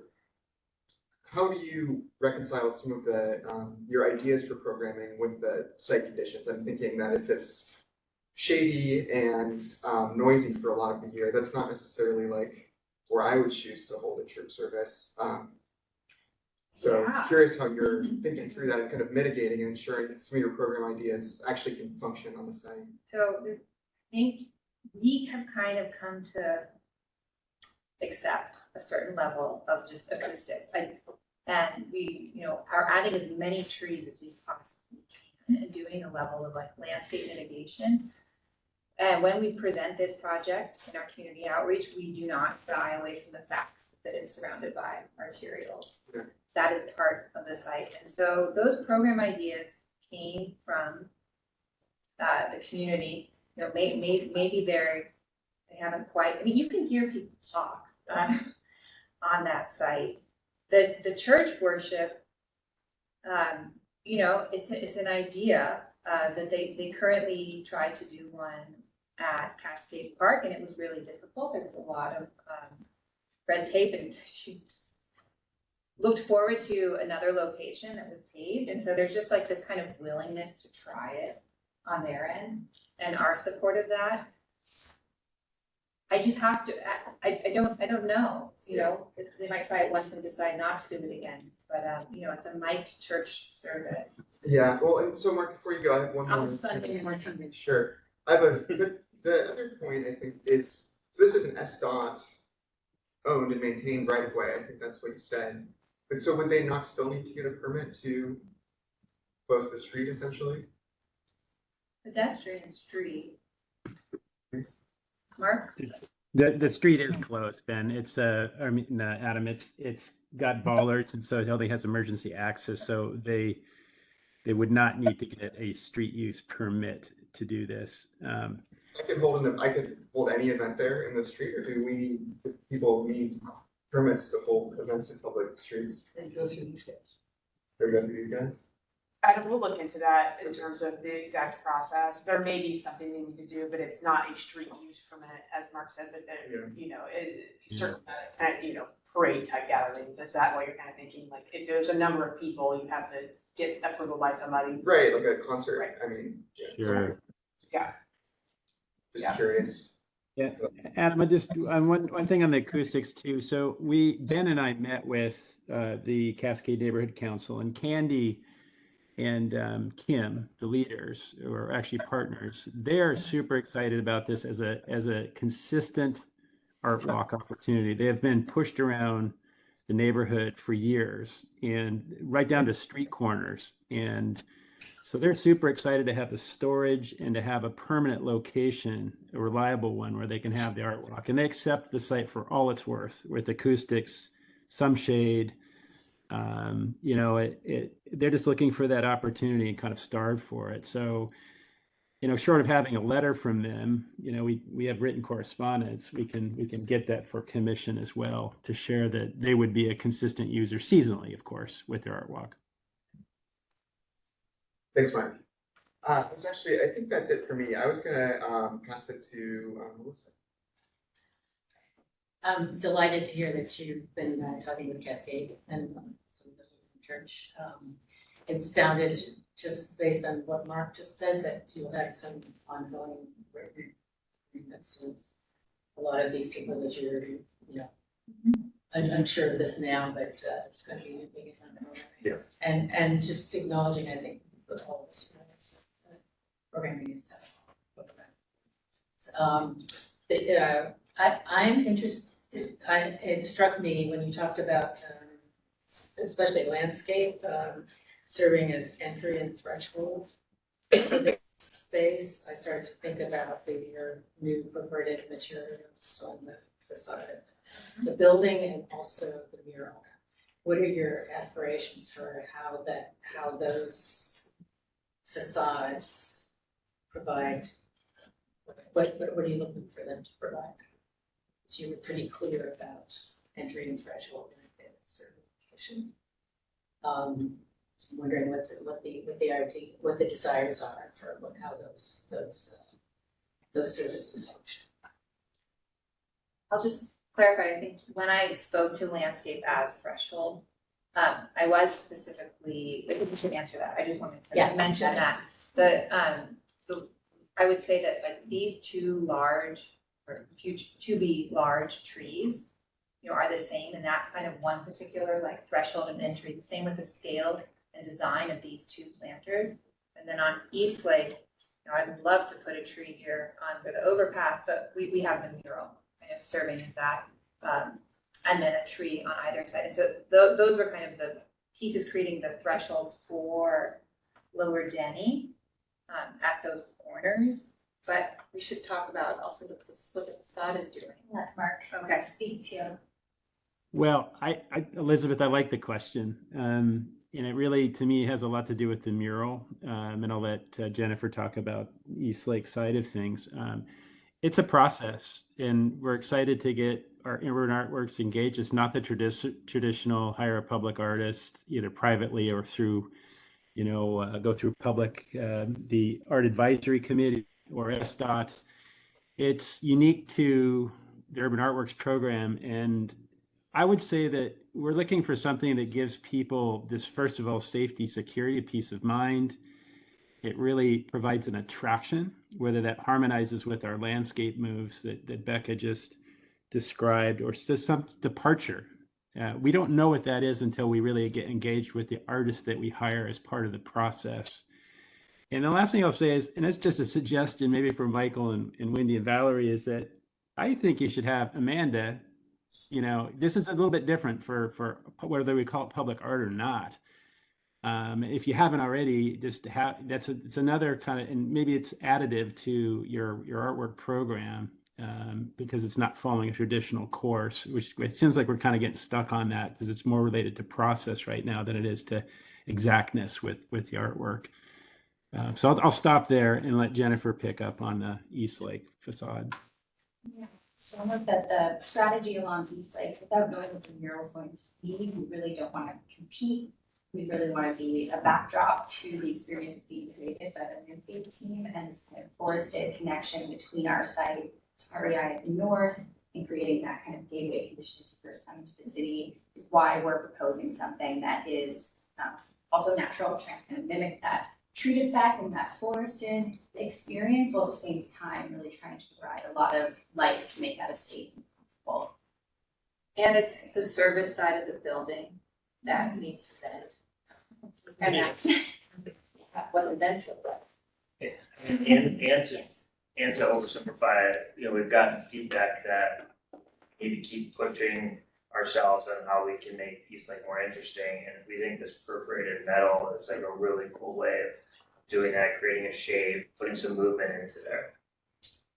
Question is the metal, excuse me, Elizabeth, just quickly. You've proposed a design that is legible as trees from what appears to be 30 feet away. Yeah. Across Eastlake. What is the detail that's legible for people 8 to 10 feet away? Will they still see that pattern, or will it be scaled in a different way than what we're seeing right now? Get that exact scale correct. I noted that about the perforations. We haven't been able to nail that down yet, but we want to do all those studies to understand what it's like from both the oblique angle as you're kind of traversing as a pedestrian, as a cyclist, as well as by a vehicle. I think we want to understand that from all views. Thank you. Thank you for letting me indulge. I am still asking a little bit more about the networks. You talked about various ways in which they operate, and in this case, it sounded like it was an artist would design, artists would be selected, artists would design, community would paint. Correct. Is that artist expected to have engagement with the community regarding the open content of that prior to? I don't know. That could be something I'm sure we could ask. I think we select artists probably based on their portfolio and can describe the process. You know, we can say, you know, before we come up with a design, let's do this engagement. Yeah, I'll just add, Elizabeth, that based on previous experience with urban artworks up at the Denny Regrade, the artist was engaged and then did engage with, in this case, Mary's Place, and came up with a theme, and it was focused around kids. And this was a temporary installation at a hotel that Mary's Place was first located in before the permanent home in one of the Amazon blocks. So I see it as a process, and we can steer this with Amanda, that we come up with some ideas and it helps select the artist and that they get engaged with the community. And this is where the process really kicks in. And so they have a certain style of mural, likely, that they are, you know, known for and that we think fits. And then they continue to refine the idea and then establish it. And then they become the facilitator while the community, becomes the actual doers, the painters with them. Thanks. That's it for me. Thanks. We had a late guest arrive, and not to pick on you, Joe Hurley from SDCI, but I thought I'd say who you were. And I was going to call on you, but you kind of came in right when we were starting questions and stuff, and you missed, I think, the presentation. Did you have any quick comments for the commission at this point, or are you just kind of saying what's going on? Yeah, I'm here just to support the commission's work. I mean, if you have questions about the design review process, I mean, the recommendation report was published a few weeks ago. The board supported the design of the project without conditions. They had some concerns that were similar to yours around Eastlake, but ultimately they recommended the project without conditions. If you have any questions about the process, you can ask me now or anytime. Thanks. I wanted to recognize you earlier and not Thank you. acknowledge that you're coming. Great. Well, it is 11:40. I know. I thought we were good. So we have 20 minutes to get through deliberations and any action we might want to take or recommendations for the team. And so let's go back through in the same order, starting with Pooja on comments, but let's try to keep it to 2 minutes each per commissioner. I think really focusing on the things that we'd like to see, if there's anything that we need to see more detail on or refinement from the team, I think is where we keep the comments. Go ahead, Pooja. Thanks, Adam. So for the sake of time, I think the stormwater discussion, big picture wise, I understand that the stormwater piece is not being considered as public benefit. So I think it's a bit of a distraction to have it listed the way that it is in some of these slides. I could talk about the GSI coordination with SPU all day long, but I don't think it's relevant to this conversation. So I would suggest that you pull the stormwater issue out of the public benefits conversation and just change the language in there to avoid the ambiguity. Thanks, Pooja. Do you have anything else? One other thing, the pavement on Lower Denny was described as sidewalk pavement per SDOT standard plans with some modifications, but it's going to be used for vehicular access, emergency vehicles, food trucks. So that should probably be vehicular rather than sidewalk.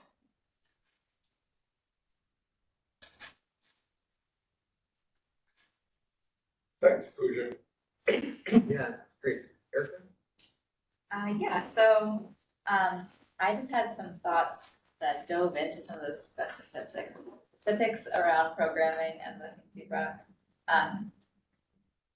One of the issues we've come into with programming, as particularly adjacent to restaurants, is concerns of food truck. And so I would just want you guys, in your thinking about, I know this is down the road, but contracting with your leasee of that space to be very explicit that there would be food trucks or other vending that would exist in close proximity with them so that there isn't ongoing challenges, which are very common.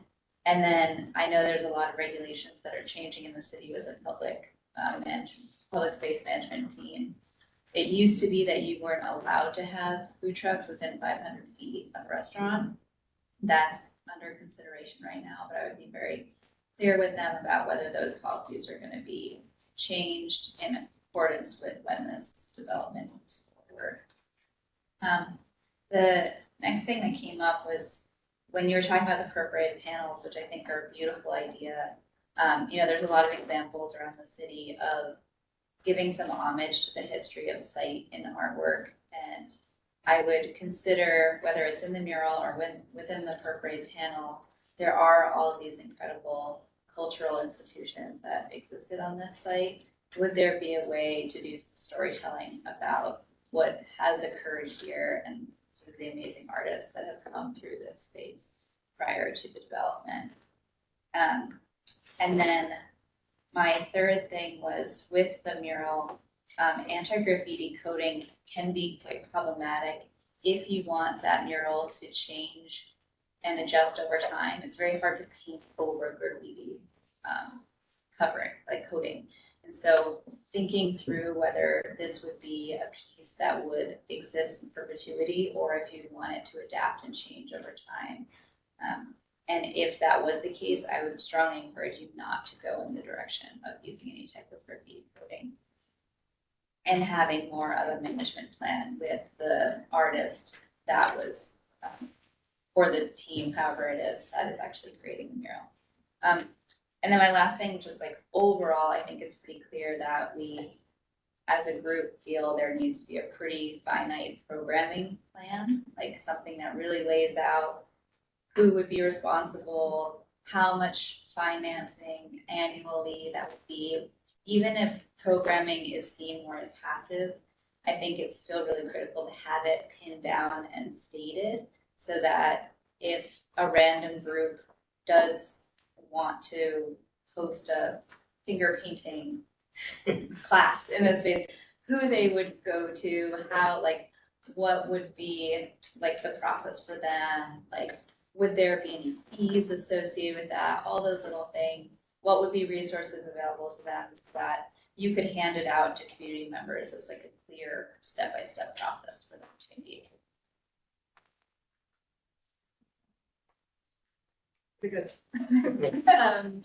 Yeah, I think just to add on to that piece, I think something that you've been saying pretty clearly is that, and I think that should resonate, is that, and this is kind of on the Lower Denny front, is that you're providing infrastructure, right? You're providing the space, you're providing something that feels welcoming that people can then bring their program into. So I think that component counts as part of that infrastructure of, that's like a management infrastructure, but that really needs to be a resolution on the team's part to say that this is firm, that there is publication of it so that you know that that is available to be able to program it, and then that will, continue to flourish. But if that's not there and that kind of management of it, I think it will just kind of, you don't want to have a storage space that just has stuff sitting there that nobody's using, or only one group is using. And then I would consider with the infrastructural part,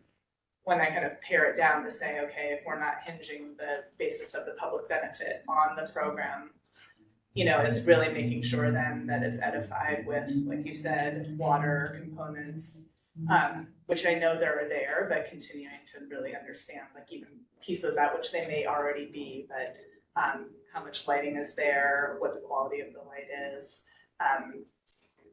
where the water is, how many outlets are there, really dialing in.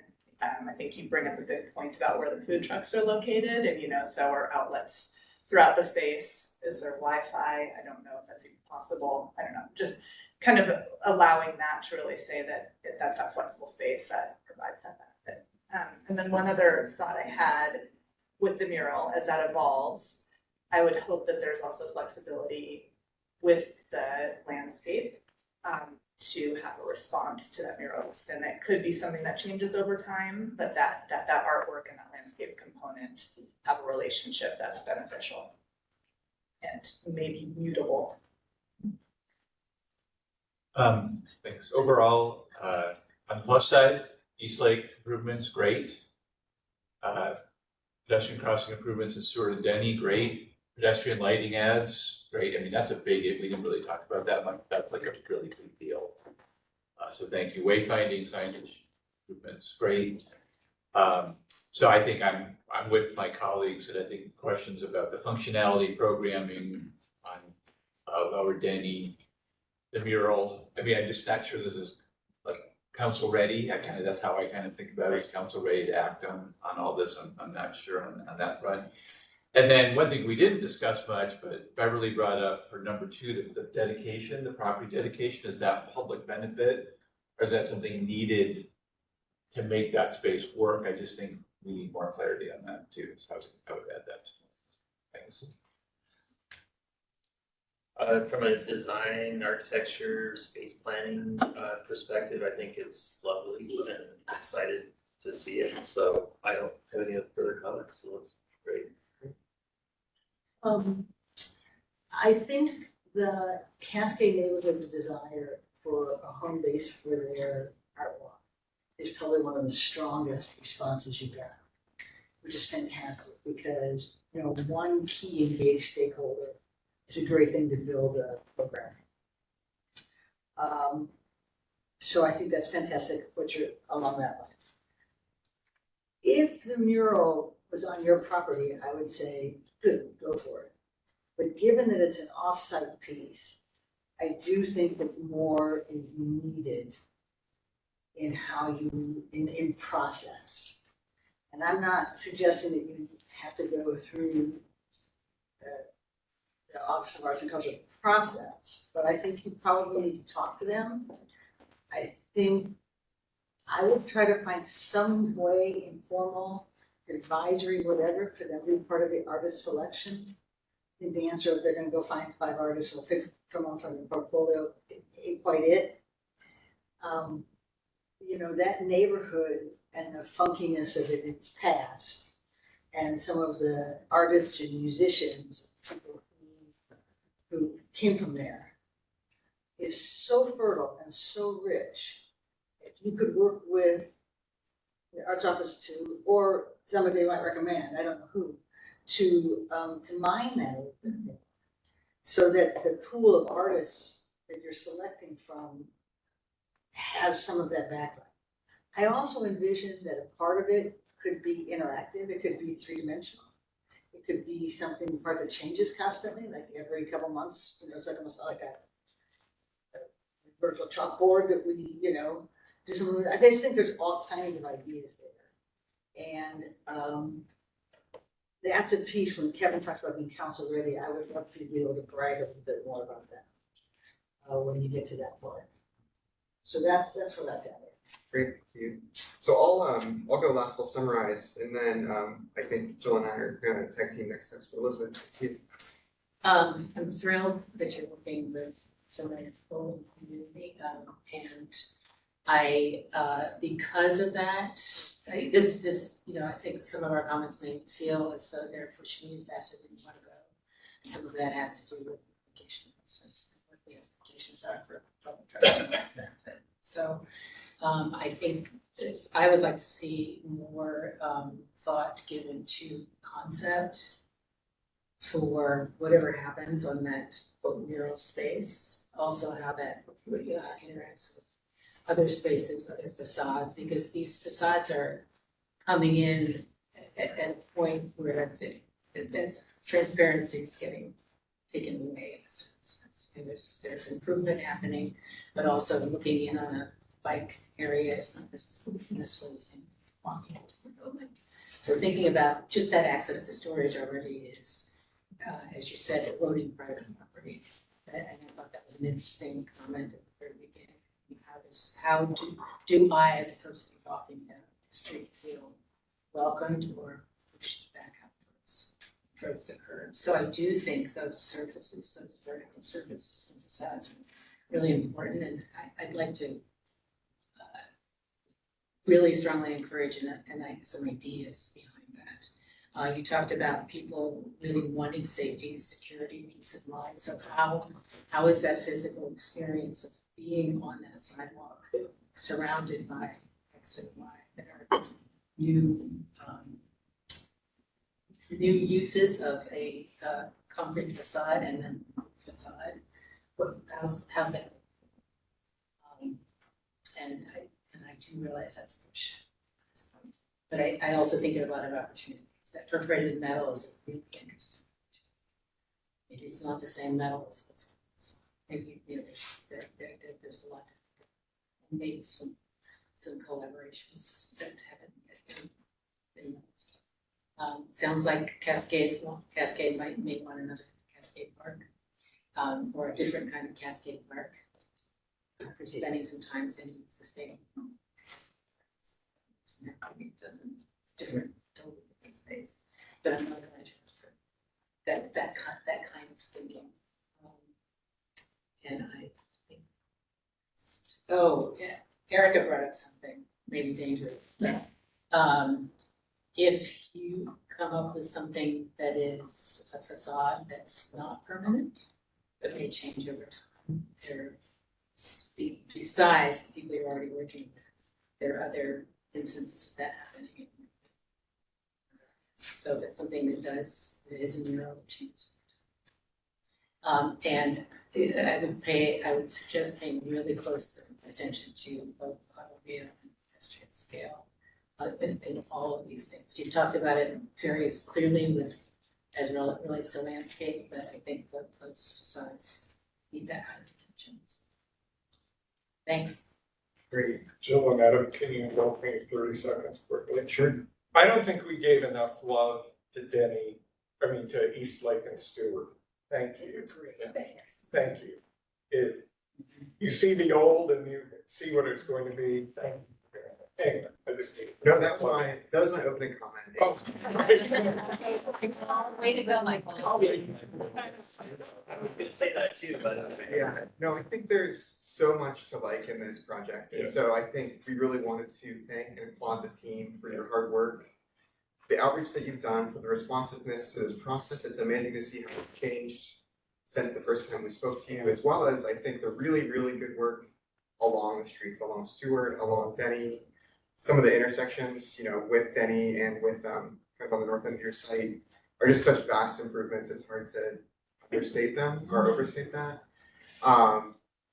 What I'm hearing, and what I heard most clearly, and so there's a lot of support, I think, for the plan, the concept, and the work that the team has done, is that what I'm hearing is that both the commission as well as staff have some, I think, fairly major concerns, or just not even really major concerns. They have really more questions about the use of the Lower Denny right-of-way and the programming plan for that. And so, I think Kevin's words were not council ready. And I think the art is in a similar position where there's a lot of questions about the mural.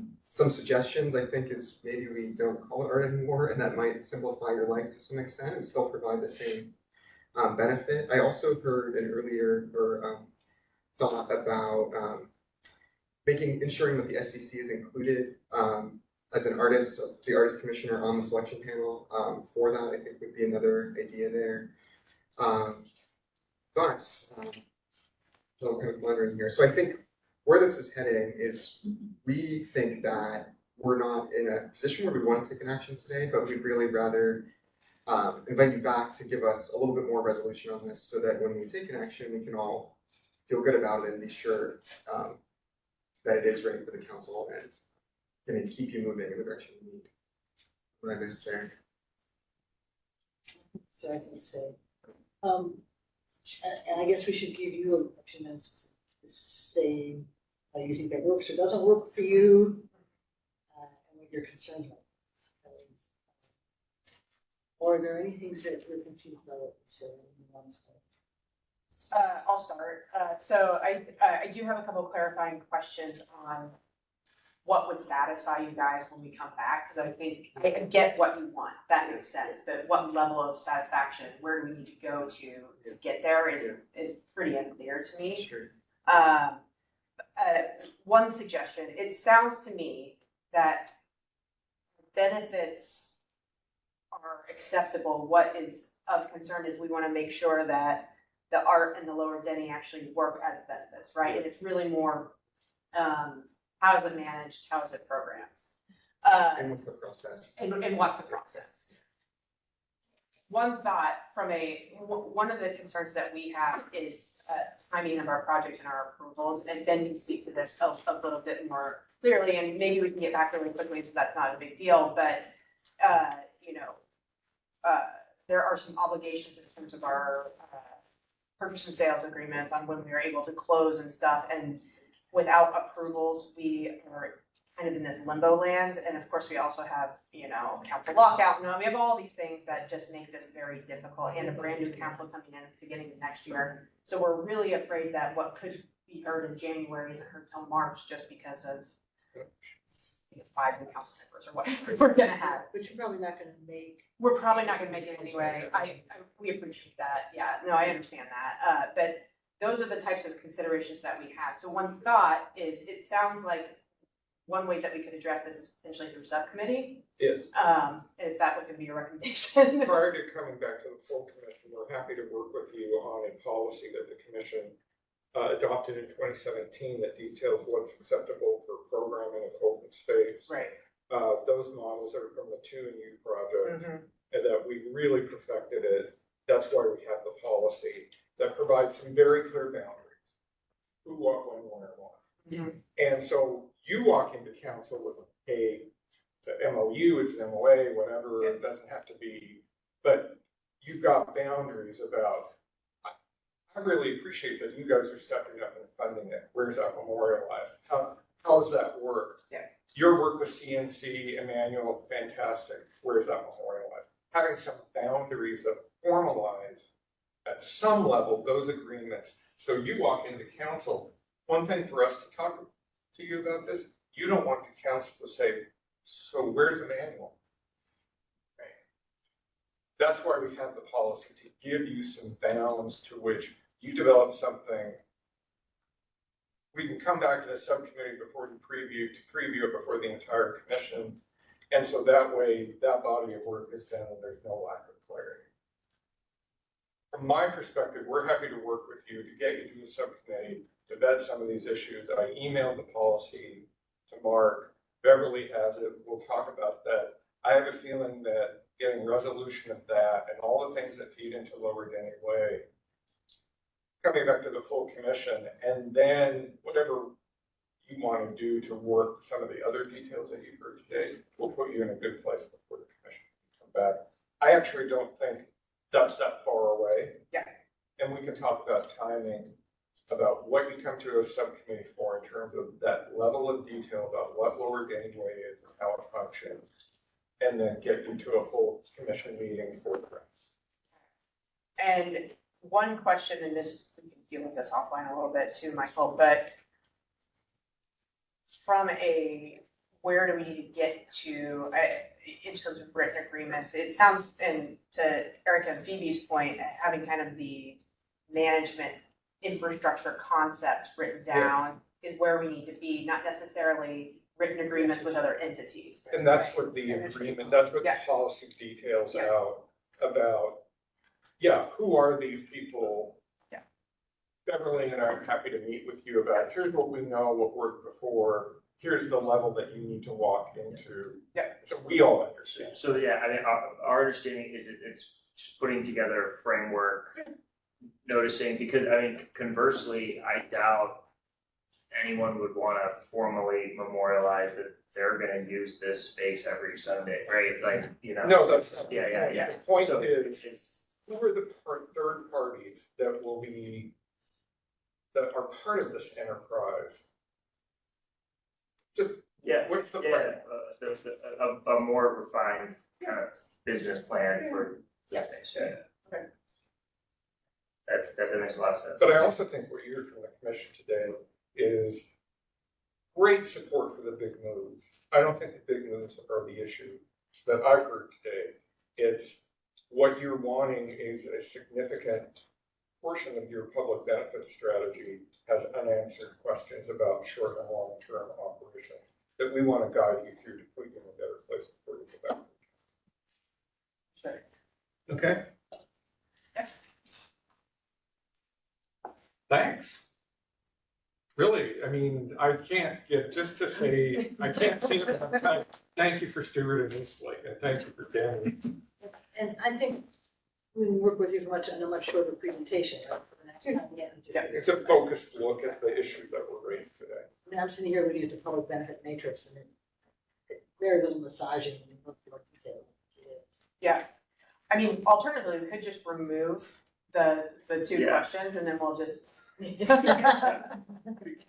Take one. Katie, that's a good lawyer. Hey.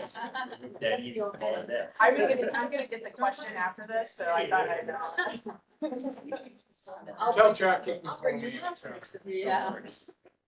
Not there, I just wanna, I mean, there's no stormwater on the screen. It's not. There were no. There was a level of. We did it for Pooja. But it will not be in the next presentation. Sorry, Pooja. Yeah. We just have to just have wide. No worries. Mark, say something. Valerie wants to make sure Mark doesn't have any questions. No, I just want to say thanks for, showing appreciation for the other two sides. We've been hyper focused in on Lower Denny, and I get it.